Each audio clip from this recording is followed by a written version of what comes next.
Hello guys, कैसे हैं आप लोग। आई होप आप सभी अच्छे होंगे। मेरा नाम है नितेश और आप देख रहे हैं अपना चैनल नितेश फिजिक्स क्लासेस को।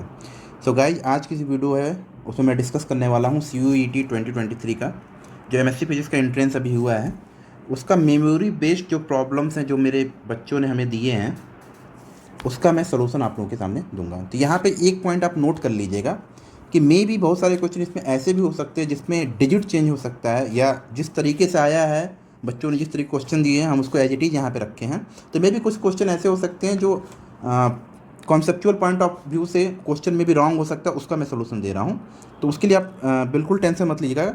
जो कमेंट सेक्शन है वहाँ पे ज़रूर आप कमेंट करके बताइएगा कि इसमें क्या प्रॉब्लम थी, और मे भी अगर कोई आंसर रॉन्ग लगे तो आप उसको भी बता सकते हैं हमारे व्हाट्सएप ग्रुप में या इसी पिन कमेंट में आप बता सकते हैं। इसके अलावा इस सोल्यूशन वीडियो के बाद जो भी आपको क्वेश्चंस याद होगा जो मैं डिस्कस नहीं कर पा रहा हूँ, मेरे पास जितने क्वेश्चन मिले थे उसमें मैक्सिमम क्वेश्चन को लेकर आया हूँ आपके पास।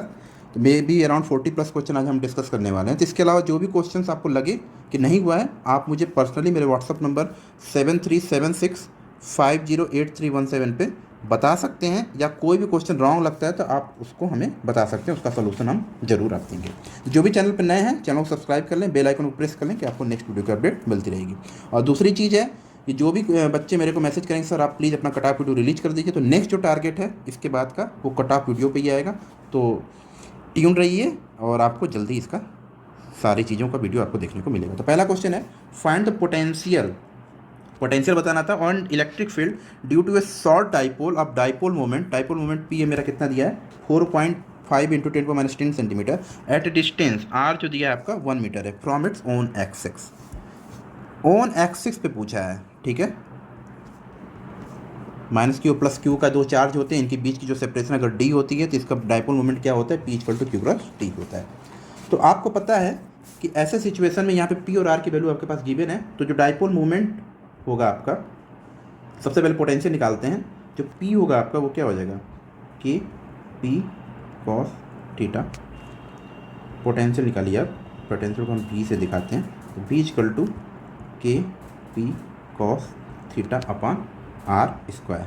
अब यहाँ पे ड्यू टू ओन एक्सिस से मतलब एक्सियल पोजीशन है, तो यहाँ पे थीटा की वैल्यू क्या हो जाएगी आपकी 0 डिग्री हो जाएगी। तो P की वैल्यू क्या हो जाएगी आपकी, सॉरी V की वैल्यू आपकी क्या हो जाएगी, V की वैल्यू हो जाएगी आपकी K P/r²। K क्या आपका 4πε0 है, ये कांस्टेंट है आपका 1/4πε0, जिसकी वैल्यू होती है 9 × 10⁹, ठीक है, न्यूटन मीटर स्क्वायर पर कूलम्ब स्क्वायर। इसकी वैल्यू को रख दी तो V की वैल्यू कितनी आएगी आपकी, पोटेंशियल जो हो जाएगा आपको 9 × 10⁹, इसकी वैल्यू हो जाएगी। P की वैल्यू है आपकी 4.5 × 10⁻10, R की वैल्यू 1 है, स्क्वायर कर दीजिए। इसके बाद इसको सॉल्व कर दीजिए, तो जो भी आपको देखने को मिलेगा आप देख लीजिए, ये आएगा आपका लगभग 4.05 वोल्ट के आसपास ये आंसर आपका आएगा। इसी तरीके से इलेक्ट्रिक फील्ड पूछा है तो इलेक्ट्रिक फील्ड जो आपकी आएगी वो आ जाती है K × 2P/r³।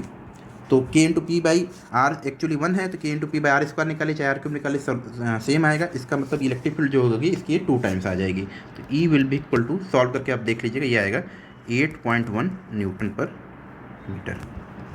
तो ये आपका रिक्वायर्ड सोल्यूशन होगा। आई होप कि मैक्सिमम लोगों ने इसको सही किया होगा। नेक्स्ट है इन reversible process the entropy of the system. ये मेरे टेस्ट सीरीज का क्वेश्चन है, तो जितने भी लोगों ने टेस्ट सीरीज दिया होगा ये आपको कहीं ना कहीं इसको आपको देखने को मिला होगा। तो रिवर्सिबल प्रोसेस में जो चेंज इन एंट्रोपी होती है याद रखिए रहेगा ऑलवेज इक्वल टू 0, ये ऑलवेज इक्वल टू 0 होती है। अगर यहीं पे इररिवर्सिबल पूछा रहता तो ΔS > 0 आप टिक करके आते। तो आई होप इसको भी मैक्सिमम बच्चों ने सही किया होगा। नेक्स्ट क्वेश्चन है, arrange the following Carnot engine with decreasing efficiency. याद रखिएगा यहाँ पे डिक्रीजिंग एफिशिएंसी के हिसाब से पूछा था। तो पहला ये टेम्परेचर दिया था सोर्सिंग का, इसका दूसरा ये, तीसरा ये, चौथा ये। तो यहाँ पे आपको पता है कि इफिशियंसी जो होती है वो 1 - T2/T1 होती है। तो यहाँ पे क्या हो जाएगा 1 - 2/5, 200/500, 0 0 कट जाएगा। यहाँ पे क्या हो जाएगा 1 - 2/8, यहाँ पे हो जाएगा सब ईटा इक्वल टू है, यहाँ पे हो जाएगा 1 - 2/4 और यहाँ पे हो जाएगा 1 - 1/5। इसको सॉल्व करेंगे तो कितना हो जाएगा 3/5, मतलब ये हो जाएगा 60%, ये हो जाएगा आपका 1/4 तो ये हो जाएगा 75%, ये हो जाएगा 1 - 1/2 ये हो जाएगा आपका 50%, और ये हो जाएगा 1 - मतलब 4/5 मतलब 80%, ठीक है। तो हमें क्या करना है, डिक्रीजिंग इफिशियंसी में देना। तो डी की जो इफिशियंसी है सबसे ज़्यादा है, मतलब डी सबसे ज़्यादा होगा। इसके बाद 75, मतलब बी सेकंड पोजीशन पे होगा। इसके बाद ए जो होगा थर्ड पोजीशन पे, और इसके बाद होगा सी फोर्थ पोजीशन पे। तो ये आप देख लीजिएगा कि डिक्रीजिंग पूछा था, जैसा बच्चों ने बताया। अगर इंक्रीजिंग पूछेगा तो इसका आप जस्ट रिवर्स कर सकते हैं, ठीक है। नेक्स्ट क्वेश्चन देखिए, energy or linear momentum which is invariant under Galilean transformation. ये पूछा एनर्जी होगा या लीनियर मोमेंटम होगा। तो यहाँ पे जितने बच्चों ने बोथ मारा होगा, both will be invariant under Laurent transformation, sorry under Galilean transformation, that will be the right answer. तो उनका आंसर सही होगा। नेक्स्ट क्वेश्चन पूछा था, ये भी आपका मेरे टेस्ट सीरीज का क्वेश्चन है। तो जितने भी टेस्ट सीरीज दी होगी या नोट्स पढ़ा होगा, कहीं ना कहीं आपको ये सब क्वेश्चन देखने को मिले होंगे। Ratio between critical temperature and Boyle temperature. तो TC will be equal to 8/27 TB, ये बताया गया है हम लोगों ने, ठीक है। तो यहाँ से आप ये क्वेश्चन निकाल सकते हैं। नेक्स्ट क्वेश्चन था, find the half life when decay constant is given 4.28 × 10⁻⁴। तो लैम्डा यहाँ पे आपको दिया था। तो टी हाफ का फार्मूला क्या होता है, 0.693/λ। यहाँ पर रख दी 0.693, लैम्डा की वैल्यू 4.28 × 10⁻⁴। तो यहाँ पे आपको क्या आ जाएगा, इसको सॉल्व करके आप देखिएगा तो ये आएगा 1619 ईयर्स। तो जिसका ये आया होगा उसका आंसर क्या हो जाएगा, सही हो जाएगा। ये देखिए डिस्पर्सिव पावर ऑफ प्रिज्म पे क्वेश्चन था, ठीक है। अब मुझे ये एग्जैक्ट क्वेश्चन पता नहीं चल पाया है कि एग्जैक्ट क्वेश्चन पूछा क्या था। तो अगर मेरे हिसाब से फार्मूला बेस्ड क्वेश्चन पूछा था यहाँ पे, तो आपको डिस्पर्सिव पावर को फार्मूला निकालना था और इसको सॉल्व कर देना था। लेकिन यहाँ पे आप कमेंट सेक्शन में मुझे जरूर बताइए कि ये क्वेश्चन एग्जैक्टली था क्या, या इससे पूछा क्या गया था, ठीक है। नेक्स्ट क्वेश्चन पूछा गया था, what will happen when electron spin will become 3/2 in place of 1/2। या क्वेश्चन इस तरीके से भी पूछा गया होगा कि अगर इलेक्ट्रॉन की स्पिन को हाफ से 3/2 कर दे तो क्या चेंज होगा। तो यहाँ पे एक ऑप्शन वहाँ पे आपको दिखा होगा कि Bohr energy level will change. तो वो वाला ऑप्शन क्या होगा आपका, सही हो जाएगा। तो जिसने भी इस ऑप्शन को टिक मारा होगा उसका आंसर क्या हो जाएगा, सही होगा। नेक्स्ट क्वेश्चन है, if two bodies of different mass, मतलब मास क्या है, डिफरेंट है, have same kinetic energy, kinetic energy उनकी क्या है, same, then which body have higher momentum. किस बॉडी का मोमेंटम होगा हाई, ये आपको पूछा गया है। तो देखिए काइनेटिक एनर्जी मेरी कितनी होती है, काइनेटिक एनर्जी मेरी होती है p²/2m, या m मास है, p आपका मोमेंटम है, ठीक है। अब कह रहा है कि दोनों की काइनेटिक एनर्जी क्या है, सेम है, डैट मीन्स K1 = K2। तो इसको लिखा जा सकता है P1²/2 M1 = P2²/2 M2। क्यों M ने ऐसा लिखा, क्योंकि मास यहाँ पे देखिए डिफरेंट है। तो इसको आप ऐसे भी लिख सकते हैं, P1/P2 का होल स्क्वायर = M1/M2, ठीक है। यहाँ इसको ये भी लिख सकते हैं कि P² in general is directly proportional to M। This implies that P is proportional to √M। That means जिसका मास ज़्यादा होगा उसका मोमेंटम क्या होगा, ज़्यादा होगा। तो which of higher momentum, so more mass will have higher momentum. जिसका मास ज़्यादा होगा उसका मोमेंटम क्या होगा, आपका ज़्यादा होगा। ये याद रखिएगा। ये अच्छा क्वेश्चन था और इजी क्वेश्चन था, कॉन्सेप्चुअल बेस्ड क्वेश्चन था।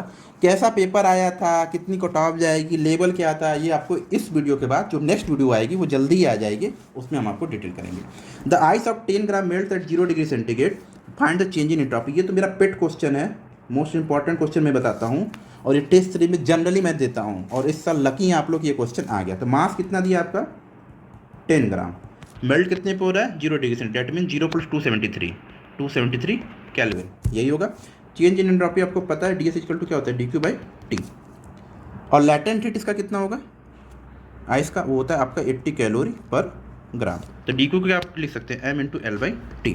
M कितना है आपका 10 ग्राम, ये हो गया 80, और T आपका कितना है 273। सॉल्व कर लीजिएगा, ये पेट क्वेश्चन है, बहुत सारे बच्चों को याद रहता है कि 2.93 कैलोरी/ग्राम। ये आंसर अगर आपने देखा होगा तो यही आंसर आपके सामने छप जाया होगा। आप कह रहे हैं ग्रेविटी, नेक्स्ट क्वेश्चन था, ग्रेविटी सेंट्रल फोर्स और नॉट सेंट्रल फोर्स। तो ग्रेविटी जो होती है आपकी सेंट्रल फोर्स होती है। सेंट्रल फोर्स क्या होता है, central force is the force that is radially pointing and the magnitude is dependent on the distance from the source. इसका सबसे अच्छा एग्जाम्पल बार बार बताया जाता है, ग्रेविटेशनल फोर्स जो है बहुत ही अच्छा एग्जाम्पल है सेंट्रल फोर्स का। इसका आंसर कह रहे कि डायमेंशन ऑफ फेज स्पेस पूछा जाता है। तो फेज स्पेस में क्या होता है, 3 कोऑर्डिनेट एक्सिस के होते हैं और 3 मोमेंटम एक्सिस के होते हैं। तो टोटल डायमेंशन फेज स्पेस का क्या हो जाएगा, 6 हो जाएगा।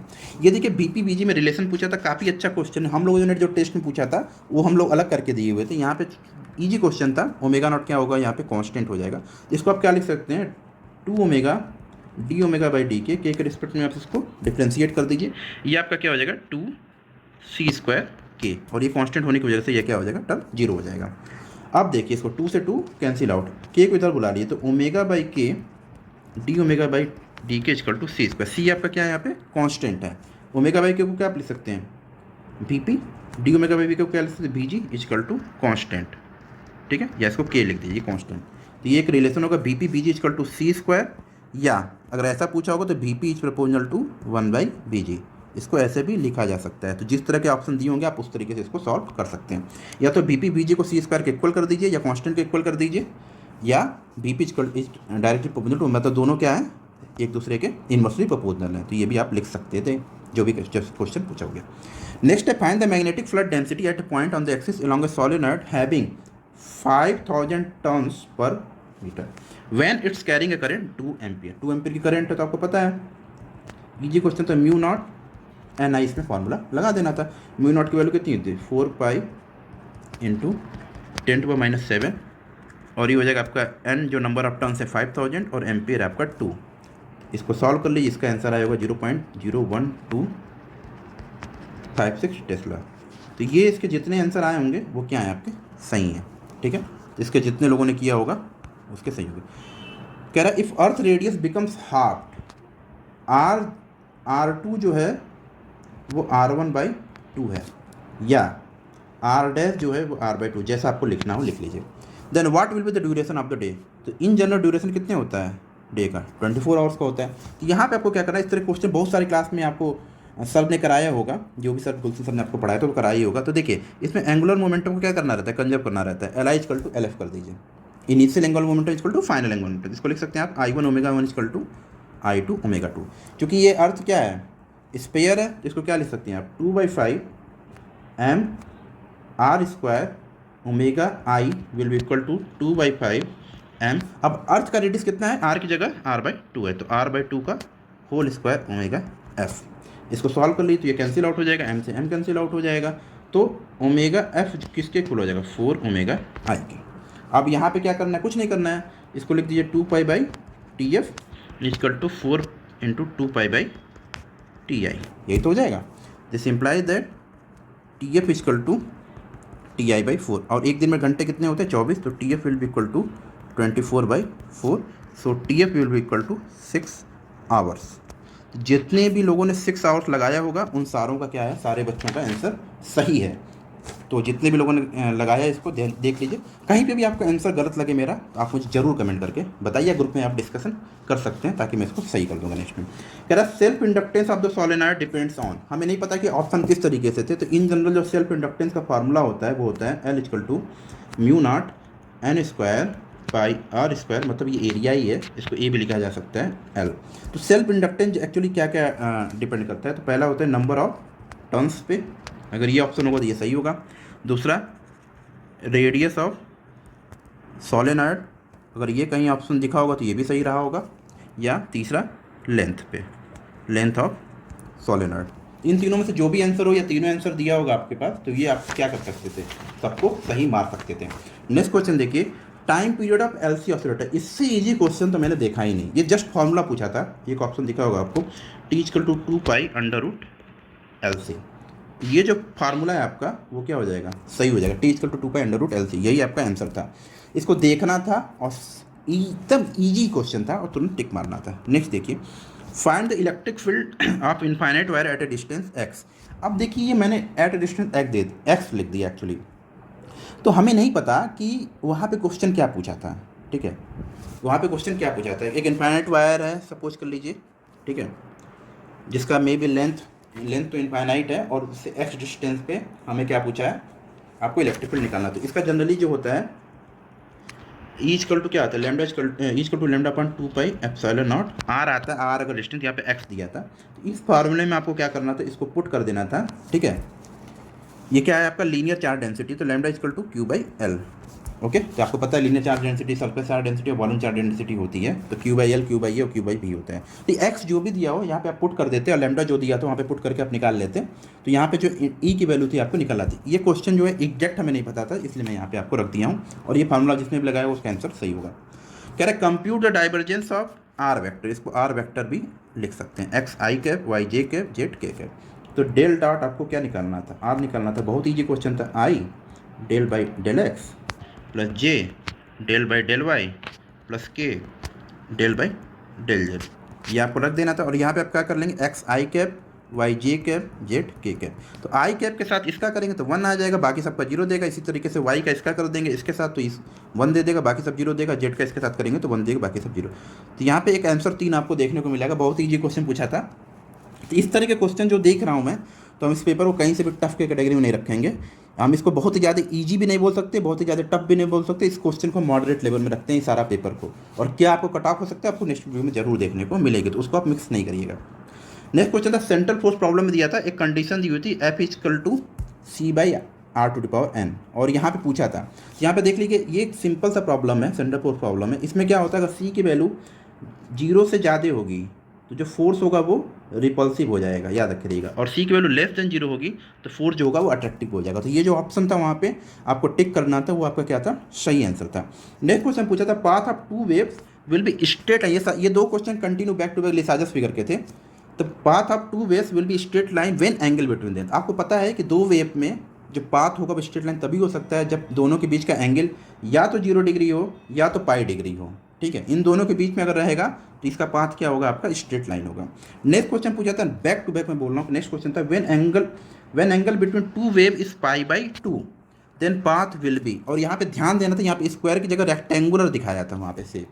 तो बहुत सारे बच्चे जो सर्किल करके आएंगे उनका गलत हो जाएगा। इस समय जो पाथ होगा वो क्या हो जाएगा, आपका इलिप्स होगा। इस क्वेश्चन को ध्यान से आपको करना था। तो हो सकता है कि ये क्वेश्चन जो मुझे आया मैं उसके हिसाब से आंसर दे रहा हूँ। मे भी क्वेश्चन अगर कुछ और हो तो आप कमेंट सेक्शन में कमेंट करके जरूर बताइएगा। नेक्स्ट क्वेश्चन बहुत easy question, energy of hydrogen atom in its lowest state. ये बहुत सारे क्वेश्चन 12th के पूछे गए थे। आपको पता है कि ई एन क्या होता है आपका 13.6 अपन एन स्क्वायर। ग्राउंड स्टेट के लिए आपको लोवेस्ट स्टेट के लिए एन की वैल्यू क्या रख देंगे, 1 रख देंगे, तो ये कितना आ जाएगा 13.6 इलेक्ट्रॉन वोल्ट आ जाएगा। एसेसरेशन और रीजन के बहुत सारे क्वेश्चन थे, कुछ क्वेश्चन मेरे को मिले हैं वो मैं आपको बताता हूँ। एक एसेसरेशन था 2 PN junction are connected back to form a transistor. Definitely ये सही है, एनपीएन और पीएनपी इसी तरह बनता है, 2 पीएन जंक्शन को हम लगाते हैं। Reason emitter based junction is forward bias and collector based junction is reverse bias, ये भी सही है। तो यहाँ पे जो ऑप्शन था कि assertion and reason both are correct, वो आपको क्या करना था, ट्रू करना था, ठीक है। नेक्स्ट क्वेश्चन था choose correct option for Fermi Dirac statistics. 2 यहाँ पे क्वेश्चन बैक टू बैक पूछे थे, बोस आइंस्टाइन और फर्मी डिराक के। तो उसमें एक ऑप्शन था, याद रखिएगा, जो फर्मी डिराक स्टैटिस्टिक्स होती है वो इनडिस्टिंग्विशेबल पार्टिकल के लिए देखा जाता है, और इसमें जो पॉली एक्सक्लूजन प्रिंसिपल होता है वो ओबे करता है। तो यहाँ पे एक ऑप्शन था कि identical and indistinguishable particle which obey Pauli exclusion principle. Same question आपके लिए बोस आइंस्टाइन के लिए पूछा था। उसमें क्या होता है, ये भी आइडेंटिकल और इनडिस्टिंग्विशेबल होती हैं, लेकिन ये पॉली एक्सक्लूजन प्रिंसिपल को ओबे नहीं करते। एक स्टेट में जितने चाहिए उतने आप क्या कर सकते हैं, बोसॉन्स को रख सकते हैं, ठीक है। नेक्स्ट क्वेश्चन था इफ मैग्नेटिक मोनोपोल एग्जिस्ट। ये तो पेड क्वेश्चन है और ये हम लोग टेस्ट में भी दे चुके हैं। If magnetic monopole exist then which of the following Maxwell equation will be modify.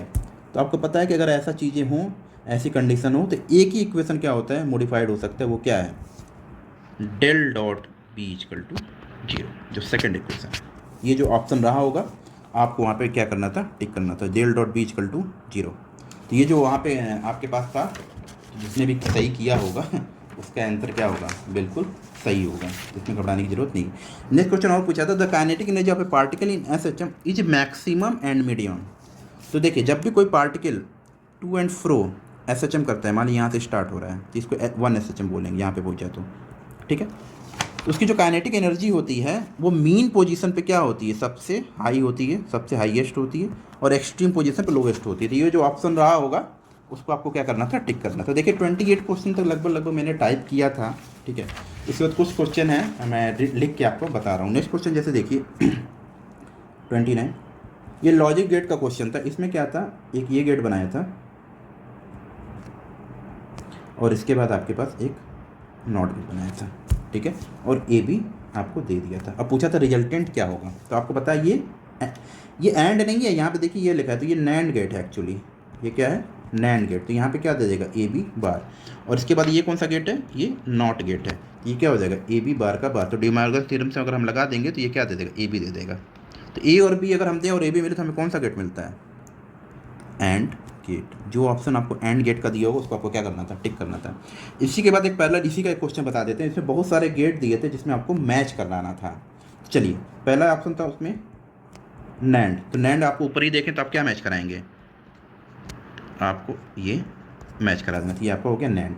दूसरा था और भी इजी है। और के लिए आप क्या करेंगे? आपको पता है, ये वाला इसको मैच कराना था। थर्ड था नॉर भी इजी है। सेम चीज़ करिए, यहाँ पे एक नॉट गेट लगा दिए, आपको मैच करना था। और लास्ट होता है XOR, A B bar plus A bar B. ये जो होता था आपको पता है, ये आपको मैच करना था। लास्ट वाला वैसे भी अगर नहीं था, जो लास्ट ऑप्शन था आप उसको कर सकते थे। ओके, नेक्स्ट क्वेश्चन देखिए 31 जो पूछा था। अब इसका हमें एग्जैक्ट नहीं पता है कि क्या था। इसमें क्या था? 2 पैरेलल प्लेट कैपेसिटर दिए थे, ठीक है। इसमें क्या पूछा था? ध्यान से देखिएगा। 2 पैरेलल प्लेट क्या दिए थे? कैपेसिटर दिए थे। ओके, इसका कलर क्यों नहीं चेंज हो रहा है? हाँ ठीक है। अब इसमें बीच एक डाइलेक्ट्रिक रखा गया था, सल्फर का डाइलेक्ट्रिक, ठीक है, जिसका डाइलेक्ट्रिक कांस्टेंट जैसा स्टूडेंट बता रहे हैं वो शायद 4 था। और इसकी जो थिकनेस थी वो 0.5 mm थी। ये जो लेंथ था वो आपका 5 सेंटीमीटर का था। और ये जो डी थी वो आपकी थी 1 सेंटीमीटर की, जैसा बच्चे बता रहे हैं। और ये जो थिकनेस टी था वो इतना था। और इसका सी इक्विवेलेंट पूछा था, इक्विवेलेंट कैपेसिटेंस कितना होगा। तो आपको पता है कि सी इक्विवेलेंट जो होगा वो क्या होगा? वो होता है epsilon not A D minus T plus T by के। यही रखना था आपको, ठीक है। एप्सिलॉन नॉट की वैल्यू आपको यहाँ पे पुट कर देनी थी 8.85 इंटू 10⁻12। ए की वैल्यू 25 हो जाएगी। डी आपका कितना है? आपका सेंटीमीटर में एक्चुअली दिया है 1 सेंटीमीटर, इसको 10⁻2 मीटर भी लिख सकते हैं। माइनस ये कितना दिया? 0.5 mm दिया है, तो इसको ये भी लिखा जा सकता है minus 0.05 into 10⁻2 plus T by के। टी का कितना है आपका? 0.05 इंटू 10⁻2 अपन के की वैल्यू 6 है। इसको सॉल्व कर देते हैं, जो भी एक्स आंसर आता है वो आपको क्या हो जाता है? इक्विवेलेंट कैपेसिटेंस हो जाता है, जैसा कि बच्चों ने बताया उसके हिसाब से मैं आपको बता रहा हूँ। नेक्स्ट क्वेश्चन देखिए, इजी क्वेश्चन है, कर सकते हैं आप लोग। नेक्स्ट क्वेश्चन देखिए 32 क्वेश्चन क्या कह रहा था? आर डॉट डी एस की आपको वैल्यू निकालनी। ये भी पोस्ट क्वेश्चन है, हम लोगों ने दिया हुआ है, ये इंपॉर्टेंट क्वेश्चन भी है, ठीक है। इसमें कुछ नहीं करना था, सरफेस को आप सीधे वॉल्यूम इंटीग्रल में चेंज कर दीजिए। तो ये क्या, इसको आप लिख सकते थे आर डॉट डी एस को आप लिख सकते हैं close integral del dot R D B. इसको सॉल्व करेंगे तो ये स्टैंडर्ड क्वेश्चन, इसका आंसर जो आता है 3B आता है, ठीक है। इसको जितने लोगों ने किया होगा सबका क्या होगा? सही होगा। नेक्स्ट क्वेश्चन देखिए 33। ये पूछा था डेल क्रॉस एफ अगर 0 है तो ये कंजर्वेटिव होगा कि नॉन कंजर्वेटिव होगा। तो ये क्वेश्चन ये सब देने का मतलब हमें बिल्कुल लग रहा है कि ये बहुत ही मजाक हुआ था। ये तो बहुत ईजी क्वेश्चन था। आपको पता है कि किसी भी वेक्टर का अगर कर्ल 0 आता है तो क्या होता है? वो क्या होता है? कंजर्वेटिव होता है। तो ये बहुत ही ईजी क्वेश्चन था, इसको आप आसानी से आपको लगा सकते थे, ठीक है। नेक्स्ट क्वेश्चन था, इसमें बोला था angular displacement does not depend. जो एंगुलर डिस्प्लेसमेंट होता है, angular displacement does not depends. Angular जो डिस्प्लेस होता है किस पे डिपेंड्स नहीं करता। तो आपको पता है एंगुलर डिस्प्लेसमेंट जो होता है साइन थीटा किसके इक्वल होता है? लैम्डा बाई डी के। ये क्या होती है? स्लिट के बीच की डिस्टेंस होती है। तो ये यहाँ पे एक ऑप्शन हुआ होगा, जो सोर्स से स्लिट का जो सोर्स का डिस्टेंस होता है स्क्रीन से, स्क्रीन डिस्टेंस फ्रॉम सोर्स, ये इस पर क्या होता है? डिपेंड नहीं करता। तो ये वाला ऑप्शन आपको यहाँ पे क्या करना था? टिक करना था। एक और रीजन एक्सेलरेशन का क्वेश्चन देखिए जो पूछा गया था, जैसा मुझे मिल रहा है। इसमें एक्सेलरेशन ये दिया था, argument of Z1 by Z2 will be equal to argument Z1 minus argument Z2। Reason दिया था इसका, मॉड Z1 प्लस Z2 का whole square will equal to mod Z1 square mod Z2 square minus 2 real value of Z1 Z2। देखिए यहाँ minus अगर plus होता तो ये वाला भी रीजन क्या हो जाता? सही हो जाता। इस पर आपको लगाना चाहिए था A but R is false. यहाँ पे आपको ये वाला ऑप्शन क्या करना था, टिक करना था, A is true but R is false. तो ये वाला जो ऑप्शन था आपके लिए बिल्कुल गलत ऑप्शन था, तो ये वाला आपको ऑप्शन क्या करना था, टिक करना था। ओके, एक और क्वेश्चन था, अब हमें नहीं पता है कि एग्जैक्ट वो क्वेश्चन हमें नहीं मिल पाया है, कि उसमें ये था कि कुछ ए क्रॉस बी क्रॉस सी निकालना था, और इसका कुछ निकाल के कुछ वेक्टर फील्ड दिया, तो मुझे एग्जैक्ट वेक्टर फील्ड बच्चे नहीं बता पाए हैं, लेकिन उसका आंसर बहुत सारे बच्चे ये बता रहे हैं कि इसमें एक्स और वाई की वैल्यू निकालनी थी, एक्स एंड वाई। तो एग्जैक्ट क्वेश्चन आप बता सकते हो, तो इसका आंसर जो आया था उनके according X equal to 3 and Y equal to 2। ऐसा वो क्लेम कर रहे हैं कि ऐसा एक आंसर आया था उनका। ये आंसर को भी आप भी थोड़ा सा कंसिडर कर सकते हैं, क्योंकि एग्जैक्ट तो मुझे भी नहीं पता। इसके बाद एक और आया था कि कोई 10 ग्राम की बुलेट थी, बुलेट वो किसी वेलोसिटी से, वेलोसिटी हमें नहीं पता कितना है, सपोज के लिए x मीटर पर सेकेंड, वो किसी वुडन ब्लॉक से जिसका मास कुछ समथिंग m kg मान लीजिए दिया था, उससे टकराती है और कुछ उसमें इम्पैडेड हो जाती है या निकलती है, वो भी कोई क्लियर नहीं बता रहा। फाइनल वेलोसिटी ऑफ ब्लॉक की बतानी थी, इसमें linear of conservation of linear momentum लगा के M B equal to final जो velocity M B equal to m1v1 plus m2v2, जो भी एग्जैक्ट क्वेश्चन हमें नहीं पता है, तो उस हिसाब से आप इसको लगा के इसको ईजिली सॉल्व कर सकते हैं, तो आपको आंसर मिल जाएगा यहाँ से। अगर आप देखेंगे तो यहाँ से आपको आंसर मिल जाएगा, ठीक है।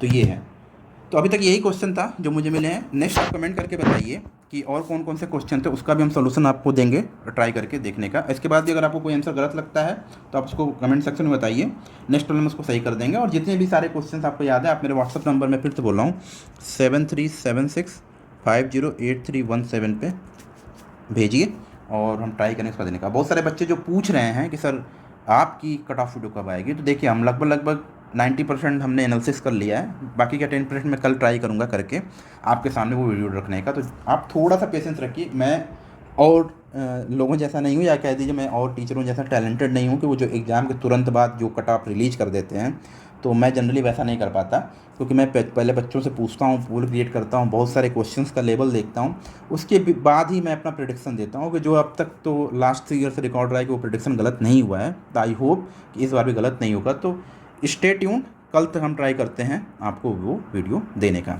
बाकी बहुत सारे ऐसे जो स्टूडेंट हैं जो 2024 में प्रिपरेशन करेंगे CUET का, ठीक है, उनके लिए जो डेडिकेटेड व्हाट्सअप ग्रुप होगा, व्हाट्सअप ग्रुप वो हम क्रिएट करेंगे आपको 25 जून को, 25 जून, ठीक है। इस बार बहुत ही पहले हम क्रिएट कर रहे हैं, ठीक है। तो आप वहाँ पे मुझे पर्सनली पिंग करके उस ग्रुप में ऐड हो सकते हैं और अपनी प्रिपरेशन स्टार्ट करते हैं। तो फिर मिलते हैं दोस्तों जल्दी किसी और दिन किसी और वीडियो के साथ। तब तक के लिए आप अपने घर पर रहिए, और जितने बच्चों ने अपना पेपर अच्छा किया है एंजॉय करिए, रिजल्ट का वेट करिए, आंसर की का वेट करिए, और जो बच्चे थोड़ा बहुत डर रहे हैं रिलैक्स करिए, अब एग्ज़ाम दे चुके हैं तो कुछ भी होने वाला नहीं है, चिल रहिए। और बाकी आप अपनी प्रिपरेशन भी है, जो थोड़ा बहुत इधर उधर घूमना है घूमते रहिए, थोड़ा बहुत अगर पढ़ना है आपको तो आप पढ़ भी सकते हैं। बाकी जो भी आपको हेल्प रहेगी हम उसको करने के लिए तैयार हैं। तो thank you so much guys.